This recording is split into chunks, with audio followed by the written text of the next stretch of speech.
Vamos a empezar el capítulo 14 de Apocalipsis, que está la cosa que quema, que arde, ¿verdad? Porque estamos entrando en la peor situación posible de la humanidad. Hemos visto catástrofes, hemos visto calamidades, hemos visto que aparece el anticristo, que por cierto de eso va el capítulo 13. El dragón está en medio entre el mar y la tierra y ve salir una bestia, que es el anticristo. Sale del mar, que representa a las naciones, pero de la tierra ve salir a otra bestia, que es el falso profeta, y representa a la religión falsa, que ambos formarán la cúpula de poder que gobernará la tierra. Entonces, el capítulo 13 lo que nos ha hecho es una narración de la situación desde el punto de vista diabólico. Cómo se va a regir la tierra, qué es lo que el dragón, que es Satanás, está haciendo y cómo está esperando que su mano derecha y su mano izquierda, que son el anticristo y el falso profeta, aparezcan para implementar su reino. Aunque ahora mismo el reino está, pero realmente la humanidad no acepta a Satanás como su Mesías. Así que con este contexto vamos a ir al capítulo 14, que nos va a dar otra perspectiva. Es la opuesta. El Apocalipsis va mucho de contrastes, ¿vale? El Señor pone su sello en los 144.000, el anticristo pone su sello en los que se pierden. Y vemos esa bipolaridad, esa lucha donde el reino de las tinieblas simula el reino de la luz. Bueno, pues el capítulo 13 es el reino de las tinieblas y la oscuridad más profunda, y el capítulo 14 que vamos a ver es el reino de la luz. Vamos a ver un anticipo. Aquí Dios le muestra a Juan un anticipo de lo que va a ocurrir. ¿Vale? Pues empezamos por el versículo 1, que dice: y vi, y he aquí el Cordero en pie sobre el monte de Sión, y con el 144.000 que tienen su nombre y el nombre de su Padre escrito en sus frentes. Y vi otra escena. Dios va mostrándole a Juan escenas, y cada escena tiene un contexto, un principio y un final. En esta vez el Cordero. ¿Quién es el Cordero? Jesús, el Cordero inmolado, el Cordero de Dios que quita el pecado del mundo. Así que ve a Jesucristo en pie en el monte de Sión. ¿Sabéis qué es el monte de Sión? Es interesante. Pues si queréis podemos verlo en Zacarías, en el capítulo 14. Ahí viene qué es el monte de Sión. Dice en el versículo 4: aquel día sus pies, los de Cristo, se posarán sobre el monte de los olivos. Fijaros cómo el Nuevo Testamento de Apocalipsis y el Antiguo Testamento están relacionados. Y posará sus pies en el monte de los olivos, donde él oraba, donde él sufrió esa agonía de sangre, ¿verdad? Y donde él fue al cielo. Del monte de los olivos él subió al cielo, y sobre ese mismo monte le dijeron los ángeles: ¿por qué miráis al Señor? El mismo que habéis visto partir volverá, pues pisará a sus pies sobre el monte de Sión, que está al oriente de Jerusalén, que es el huerto de los olivos, ¿vale? Dice que está enfrente de Jerusalén, al oriente, y el monte de los olivos será partido por en medio, quedando un gran valle de levante al poniente. La mitad del monte se apartará hacia el norte y la mitad hacia el sur. Qué dato más interesante, que no lo dice Apocalipsis. Habla del monte de Sión, pero Zacarías describe mucho más detalladamente cómo va a ser ese regreso con los ángeles y ya con la iglesia. Así que fijaros qué bonito. ¿Y quién estaba con Jesús en ese monte que cuando lo pisa se parte en dos? Por cierto, el monte de los olivos tiene una falla en medio. Entonces, fijaros cómo todo cuadra. Cuando Cristo ponga sus pies, el monte se partirá y se formará un valle. Y dice que con él estaban 144.000 que tienen su nombre. ¿El nombre de quién? De Jesús. Y el nombre de su Padre escrito en sus frentes. Por eso el anticristo, o mejor dicho, el falso profeta, quiere poner el sello en la frente o en la mano derecha. Ya sabéis que el anticristo quiere glorificar al dragón, que es Satanás, y el falso profeta quiere glorificar al anticristo. ¿Por qué? Porque es lo que hace la Trinidad. ¿A quién glorifica Jesús? Al Padre. ¿Y a quién glorifica el Espíritu Santo? A Jesús. Es todo una burda mentira, una falsa imitación de la verdadera Trinidad. Y así funciona el reino de las tinieblas, usurpando, engañando, mintiendo y ocupando el lugar. Y llegará el momento que cuando el anticristo aparezca, hablará mal de Dios, hablará mal del cielo y hablará mal de sus habitantes, o sea, de nosotros y de los ángeles. Y dirá, Cristo es un farsante, yo soy el Mesías que lleváis esperando toda la vida. Y ahora me he revelado. Y mi Padre es el Dios verdadero. Eso es lo que dirá. Por eso dice que hablaba grandes blasfemias. Porque hablará, insultará a Dios y él se erigirá en Dios. Por eso entrará en el templo y como Mesías y Rey reinará desde el templo. O sea, una usurpación tremenda. Gracias a Dios que eso va a ser 3 añitos y medio. Que se dice pronto, porque 7 años tú dices, pasa rápido. No, mi nieta tiene 7 años, es toda su vida. O sea, es mucho tiempo 7 años, es muy largo. Pues un tiempo de sufrimiento puede ser tremendo. Muy bien, dice en el versículo 2, y oí una voz del cielo, como voz de muchas aguas, y como voz de un gran trueno. Era la voz de Dios. Y la voz que oía era como de cítaras o de arpas, o sea, era como una música celestial de arpas, de cítaras que en armonía tocaban. Entonces tú dices, qué diferencia más grande, qué brusquedad, ¿verdad? Entre una voz de muchas aguas, con un gran trueno, que es tremendo, y ahora una música agradable. Habla de las distintas facetas de Dios. El trueno es Dios poderoso, la cítara es un Dios dulce, armonioso, amable. Ese es Dios. Entonces, cuando nosotros nos quedamos en una parte de su personalidad, primero que estamos menoscabando a Dios y segundo que no lo estamos conociendo bien. Él es todo amor, pero Él es también justo. Bueno, como Dios es bueno, Él me va a perdonar si te arrepientes de corazón. Pero ¿y si vuelvo a pecar? Si te arrepientes, Dios te vuelve a perdonar. ¿Y cuántas veces me va a perdonar Dios? 70 veces 7. O sea, siempre. Eso es lo que representa 70 veces 7, porque es lo que nos demanda a nosotros, que perdonemos a nuestro hermano 70 veces 7, significa siempre, siempre que haya un arrepentimiento. Y si no hay, el hermano no te pide perdón, tú perdónalo igualmente. Muy bien, entonces esta voz que venía del cielo, del mismo trono de Dios, dice que cantaban un cántico nuevo delante del trono y delante de los 4 seres vivientes. ¿Qué son los 4 seres vivientes? Querubines. Y de los ancianos. ¿Cuántos ancianos eran? 24. Y nadie podía aprender el cántico sino los 144.000, los que habían sido rescatados de la tierra. Mira que no dicen que los cantaban los 144.000. No, dice que ellos podían aprender lo que escuchaban, pero no eran los cantores. ¿Por qué? Porque hablaba de redención. Y estos 144.000 representan a la humanidad redimida, representan a nosotros, ¿vale? Son una primicia, son un grupo selecto, pero son representativos, igual que nosotros somos la Iglesia, pero somos una pequeña representación de la Iglesia universal, ¿verdad? Que está compuesto por cientos de millones de personas, pero ellos representan, así que tienen la capacidad de comprender el mensaje de la canción porque va dirigido a ellos, habla de redención y habla de rescate. Así que es muy interesante porque dice que habían sido rescatados de la tierra. Estos son los que no se contaminaron con mujeres porque son vírgenes. Tú dices, pero bueno, ¿casarse y tener una mujer es contaminarse? Depende. Si Dios te da el don de celibato y te dice, esta es tu misión, si yo me caso me estoy contaminando, estoy pecando.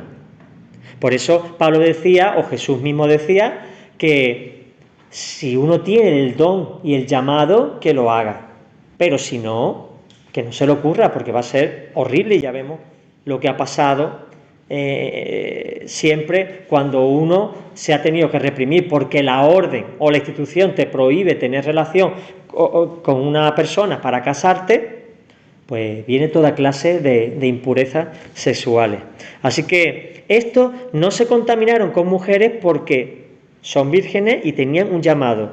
Tú piensas en qué tiempo convulso aparecen estos 144.000. ¿Quién tiene tiempo de tener mujer e hijos? Primero, el tiempo es muy corto. No se sabe si van a tener ni casa. Catástrofe. Es que nosotros tenemos en la mente de que la gran tribulación se va a producir en un mundo como este. No. Tú piensas que la humanidad de la mitad ha muerto. Tú piensas que no hay una ciudad que esté entera. Tú piensas que las casas están destruidas por terremotos sin precedentes, que los tsunamis han arrasado las costas de todo el mundo. O sea, algo bestial, que las aguas están contaminadas. ¿Tú crees lógico decir, pues mira, me voy a casar, voy a tener niños y encima sabiendo que lo que tiene son 7 años? Entonces, esas personas están diseñadas, capacitadas y enviadas para cumplir su propósito de evangelizar la tierra, a los judíos y a los gentiles, y de proclamar el evangelio a aquellos que nunca van a aceptarlo, pero que necesitan escucharlo para que a la hora del juicio se les diga, sabías la verdad, conociste el mensaje de salvación, pero no lo aceptaste. Dice que estos son los que siguen al Cordero a donde quiera que vaya, sea el cielo, sea la tierra. Lo siguen. Qué maravilloso. Y no le importa dónde vaya Jesús, porque ese es un problema. Si Jesús va a un sitio donde nos da miedo, ¿qué hacemos? ¿Nos quedamos en nuestra zona de confort? Señor, ve tú, que ya si eso yo te sigo luego. Ya sabéis, ¿no? A Jesús se le sigue de cerca o se le pierde la pista. Acabamos perdiéndole el rastro. Así que estos van a muerte, o donde vaya el Cordero, como dijo Cristo. Lo que veo hacer a mi Padre, eso hago. Si mi Padre está allí haciendo aquello, allí estoy yo haciendo aquello, aunque eso me lleve a la muerte. Dice, siguen al Cordero donde quiera que vaya. Estos fueron comprados de entre los hombres como primicias para Dios y para el Cordero.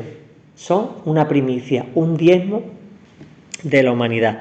Y en su boca no fue hallada mentira y son sin mancha. Son sin mancha no porque sean perfectos, sino porque la sangre de Jesucristo los ha limpiado. Amén. Muy bien, estamos en el versículo 6. Vi otro ángel volando en medio del cielo, que tenía un evangelio eterno para proclamarlo. ¿Qué significa evangelio? Muy buena noticia. Eso significa evangelio. ¿En qué idioma? En griego. Todo el Nuevo Testamento está escrito en griego. ¿Y qué tipo de griego? ¿Qué dialecto? El koiné. Este ángel tenía el evangelio eterno, es decir, un evangelio que sirve para todas las generaciones. La Biblia está desfasada, es anticuada, no sirve en el día de hoy. Los valores y los principios son eternos. Y dice que estaba ese ángel allí para proclamarlo a los asentados en la tierra, o sea, los que vivían en la tierra en aquella época, los que habrían quedado hasta ese momento. Es decir, sobre toda nación y tribu y lengua y pueblo. ¿Y quién va a predicar? Los 144.000, los 2 testigos y los ángeles. ¿Pero por qué no predican los ángeles ahora? Porque está la iglesia. Dios tiene a unos personajes para ciertas dispensaciones o ciertos tiempos. En estos 2000 años es la iglesia a la que le corresponde predicar el evangelio. Habrá excepciones donde un ángel se aparezca o el mismo Jesús, pero nosotros somos el cuerpo de Cristo que transmite el mensaje de salvación.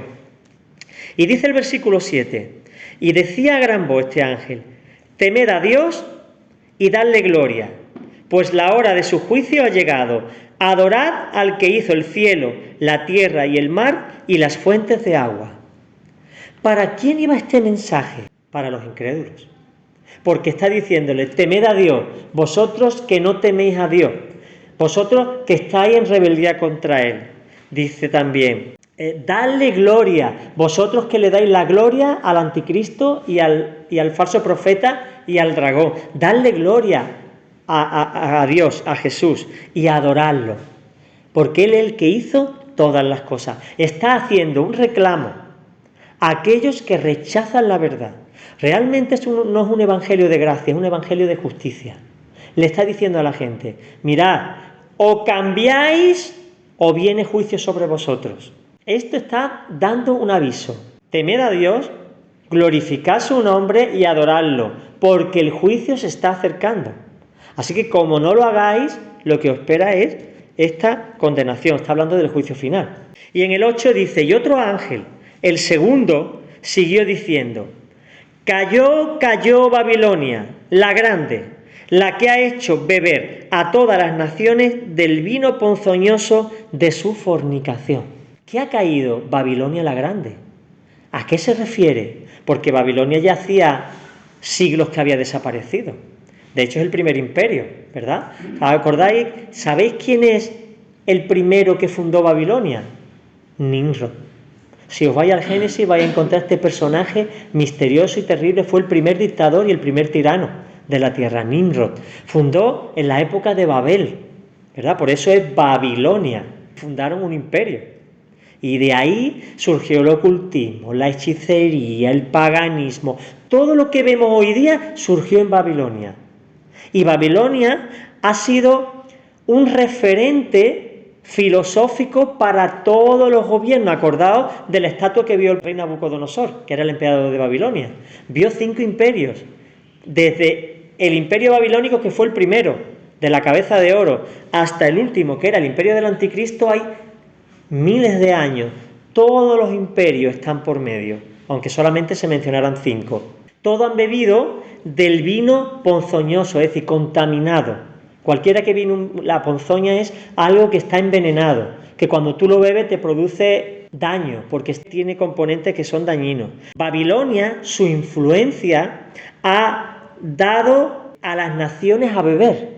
Por eso, ¿en dónde no hay ocultismo, hechicería? Y dice que el otro ángel, el tercero, lo siguió, diciendo con gran voz, si alguno...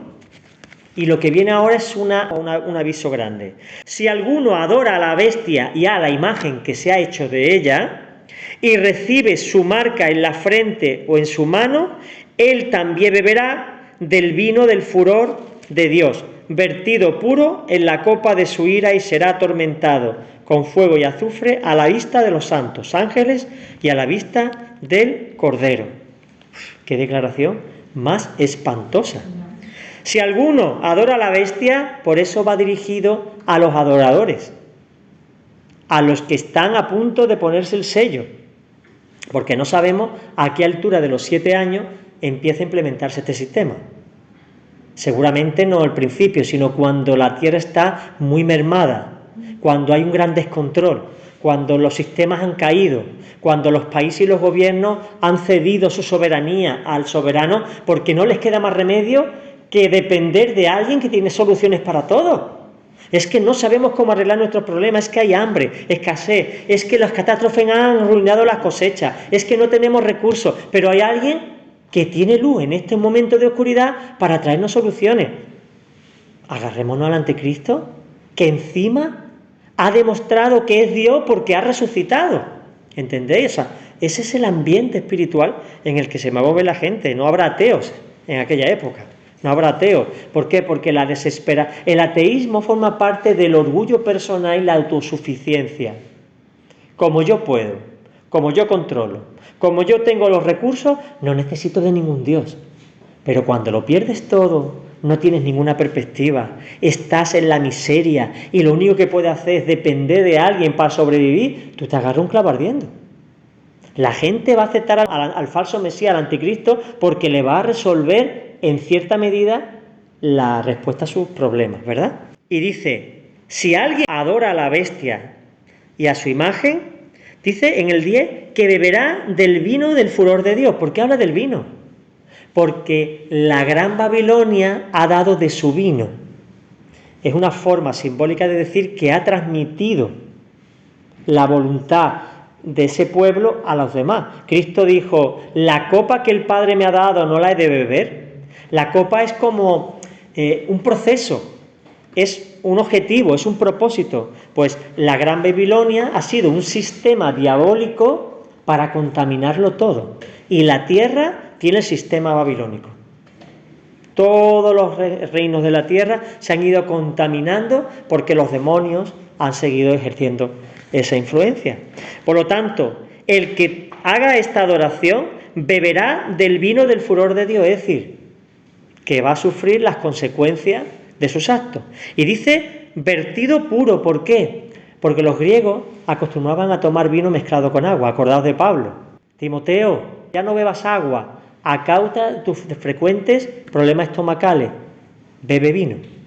Entonces se acostumbraba a mezclar vino con agua para rebajar la graduación y porque el vino también era algo balsámico que ayudaba a desinfectar de alguna manera el agua. No había muchos medios para desinfectar, la higiene no era la que hoy, entonces los pantanos podían contaminarse. Roma era una pestilencia. Cuando tú ves las películas de Roma tan gloriosas, los excrementos iban por las calles. La gente tiraba los cubos a las calles y había como unos canales a ambos lados de lo que era, no era asfalto, eran piedras de adoquines, pero en esos canales por ahí corría todos los excrementos, la gente lo tiraba. ¿Y no habéis escuchado nunca lo de agua va? Esa es la frase que se decía cuando se tiraba. Agua va, era la orina.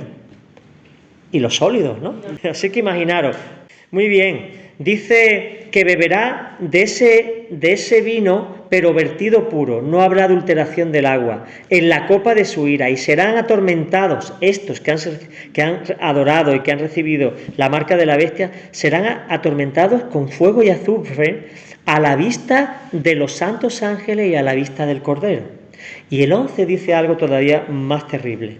Y el humo de su tormento sube por siglos y siglos, y no tienen reposo de día ni de noche los que adoran a la bestia y a su imagen, y a cualquiera que recibe la marca de su nombre. Está hablando de algo eterno.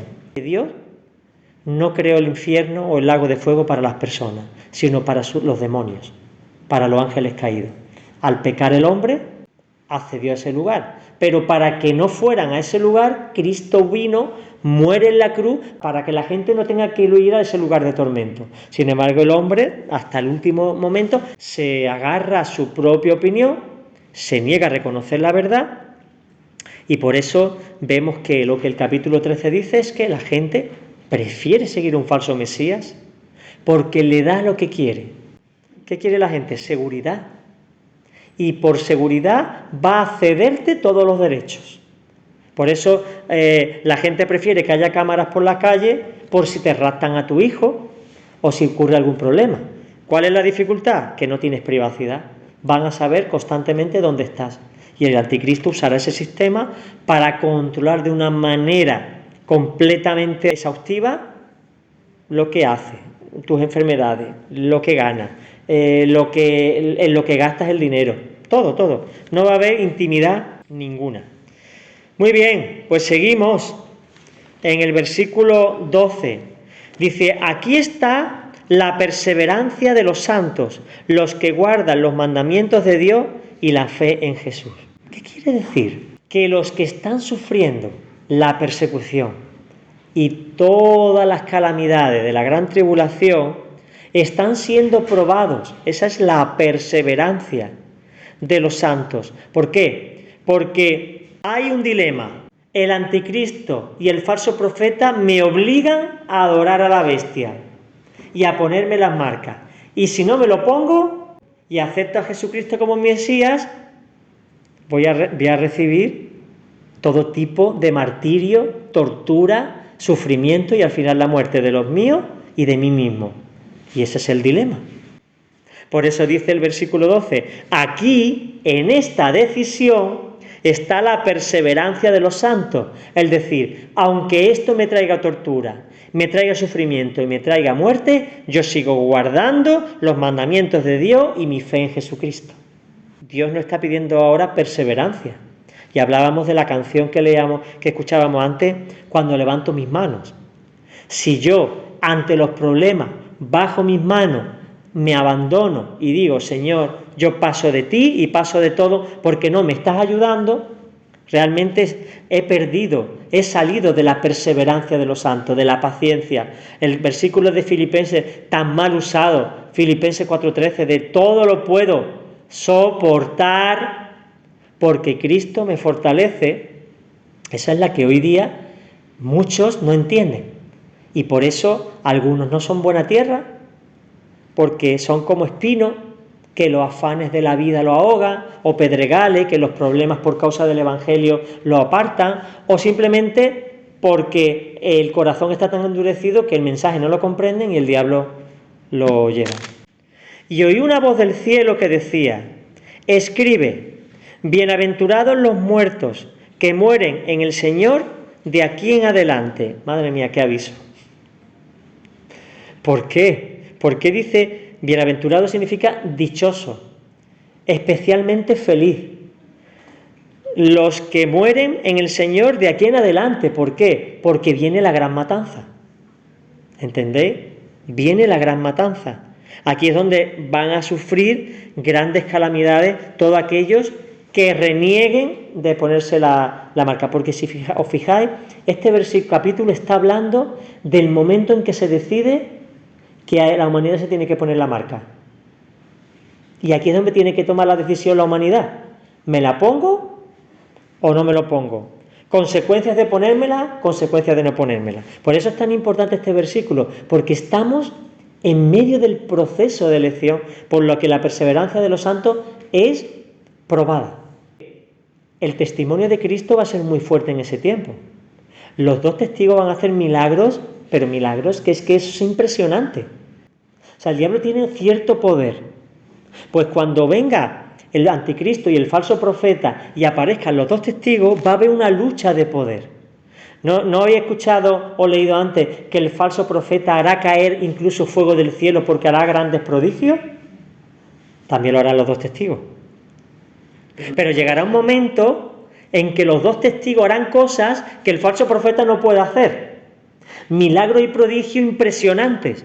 Dice Romano, dice, aquellos que conociendo la verdad la rechazaron, Dios le envía un espíritu de mentira para que crean la mentira. O sea, para que la mentira llegue, tú ya has tenido que rechazar la verdad, explícitamente. Entonces, tú piensas que es que están muriendo a millones los que dicen que no al anticristo. Dios va a probar el corazón, evidentemente. El que se pone la marca ya lo sabe, porque se le ha hablado el mensaje de salvación por los 144.000 y por los dos testigos. Y en este caso por los ángeles. Es que hemos leído que un ángel proclamará en toda la tierra el mensaje del Evangelio. Que no va a ser algo que se hable a escondida. Esto se va a proclamar, hasta los ángeles van a predicar. O sea, va a ser algo descomunal. Va a ser una batalla sin precedente entre las fuerzas del bien y del mal. Ahí se va a mover todo. Milagros por un lado, milagros por otro, muertes y matanzas. Evidentemente el poder lo tiene el anticristo, pero el ángel va a proclamar el mensaje de salvación y lo va a escuchar todo el mundo. Cuando llegue este momento, la gente sabe muy bien qué representa una cosa y qué representa la otra. Pero dirá, no me interesa o no lo creo. El pueblo judío, cuando el anticristo resucita, los quiere exterminar. Da igual que se pongan el sello que no, los quiere exterminar. Es el pueblo de Dios. El pueblo de Dios ya somos nosotros que hemos sido arrebatados. ¿Qué queda? El pueblo de Israel. Dice, acuérdate, que el gran dragón rojo escarlata estaba esperando que la mujer diera a luz el hijo, Jesucristo. Y después dice, que huyó la mujer al desierto, representa a Israel. Y fue protegida por Dios durante 3 años y medio. El tiempo que el anticristo va a perseguir a Israel. Entonces no va a poder tocarlo porque Dios lo ha guardado, lo reserva en el desierto. No sabemos si es el desierto del Sinaí o el desierto de Judá, cómo lo hará, pero Dios los protegerá. Muy bien, vamos por el 14.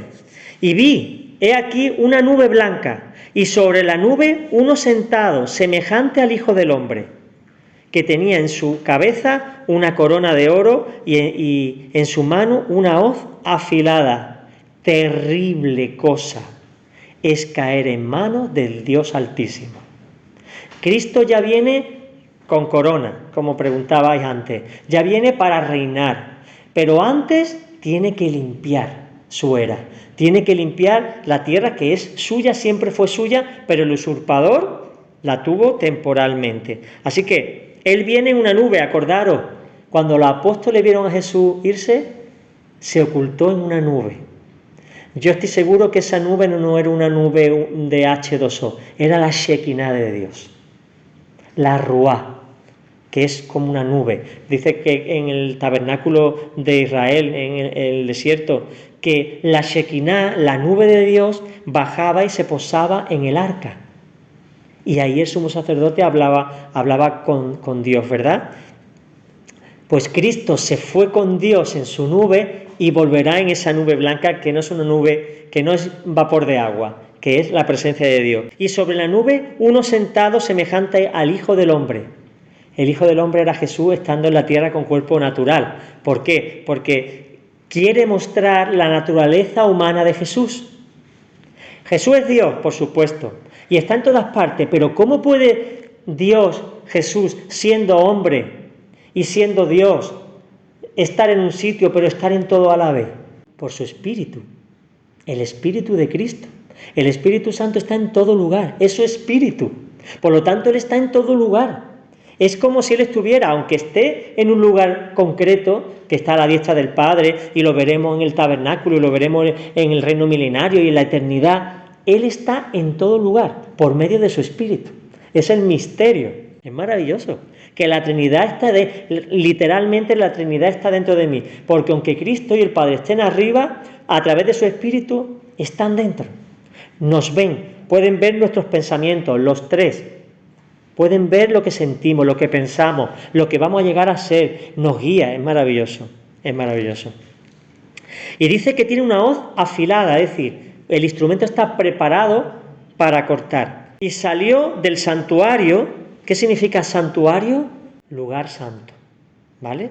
Santo, santorum, santuario. Otro ángel clamando a gran voz al que estaba sentado en la nube. ¿Quién era el que estaba sentado en la nube?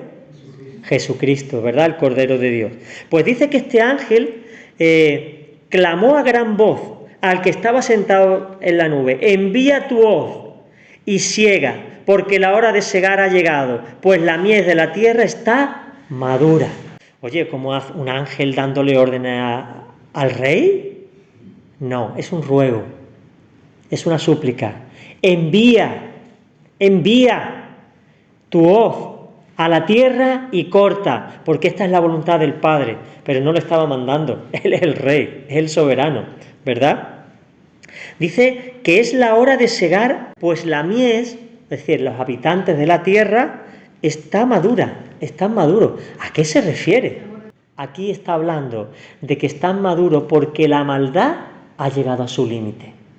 Porque la maldad de las personas han sobrepasado la barrera. Ya no se puede sostener más la tierra ni a sus habitantes. Seguimos adelante. El que estaba sentado sobre la nube, que es Jesús, arrojó su hoz a la tierra y la tierra fue segada. Está hablando de juicios, está hablando del juicio final, pero también está hablando de las guerras que iban a haber, ahora veremos. Dice en el 17, y otro ángel salió del santuario que está en el cielo, teniendo él también una hoz afilada.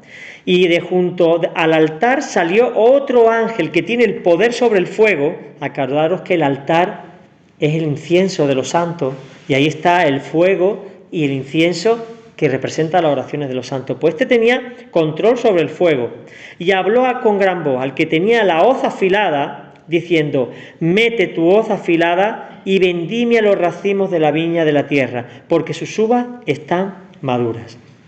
Terminamos ya en el 19 y el 20, que dicen: y el ángel metió su hoz en la tierra y vendimió la viña de la tierra y echó las uvas en el gran lagar de la ira de Dios. ¿Sabéis lo que es un lagar, verdad? Un depósito donde se echaban las uvas con una superficie inclinada. Entonces la gente pisaba la uva y el jugo caía por la pendiente, y eso se convertía luego en fermentación, en vino. Pues dice que fue pisado el lagar, pero en vez de uvas, de personas. fuera de la ciudad, para no contaminar la ciudad. Y del lagar salió sangre hasta los frenos de los caballos. ¿Habéis visto alguna vez un caballo? El freno es lo que le ponen en la nariz para que cuando el jinete quiere que se pare, tira de ahí y entonces el caballo frena porque le hace daño. Te das cuenta que tiene un gancho aquí en la nariz. Dice pues, hasta el freno de los caballos llegaba la sangre de la de gente que va a morir en esa gran guerra. Acordaos que al final de la gran tribulación, todos los reinos de la tierra se unirán contra Israel. Habrá una guerra. Es que esto es más largo, habrá una guerra. Los reinos del norte, con Rusia por un lado, estarán combatiendo contra el imperio del anticristo. Oriente, representado probablemente por China, también luchará. Egipto será otro elemento dentro de esa gran guerra mundial. Y el imperio romano, que es el imperio del anticristo, todos esos lucharán en una gran guerra. ¿Quién se va a imponer? El imperio del anticristo. ¿Vale? Entonces, cuando esto ocurra, todo el mundo estará bajo su control. Y al final de esos 7 años ocurrirá que todos se pondrán contra Israel, contra el Mesías y contra la misma iglesia cuando Cristo baje. Y ahí se producirá una gran guerra.